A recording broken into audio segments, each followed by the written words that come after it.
All right, let's continue to another example. This example number 5 is the account where 3 Hebrew boys refused to bow down to the Babylonian king's golden image. Now, this is a fairly lengthy story that many people are familiar with, so we're just going to read a brief excerpt, but you can read the entire account in the book of Daniel, chapter 3, verses 1 through 30. Very interesting story, where 3 brave Hebrew boys named Shadrach, Meshach, and Abednego refused to bow down to an idol made by King Nebuchadnezzar of Babylon. In response, they are thrown into a fiery furnace.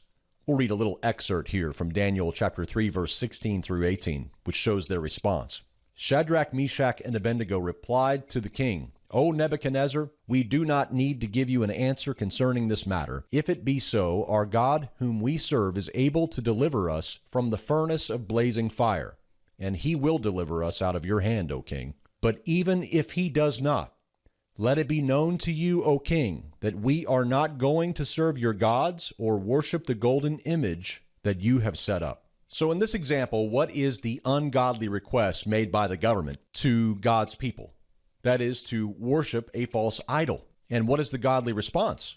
The godly response is to refuse to bow down to the false idol. These 3 brave Hebrew boys risk a fiery death so as not to disobey God's commands, not to serve other gods, nor to bow down to them. So does the godly response by these 3 brave Hebrew boys include violence against the king or the government for making this ungodly request? And the answer is no. In fact, the only violence in this story comes from the ungodly actions of the government against these 3 men of God. Thanks for watching, and if you enjoyed today's video, be sure to check out our full-length video on this topic where we share 10 different examples of civil disobedience in the Bible. You can check it out right here.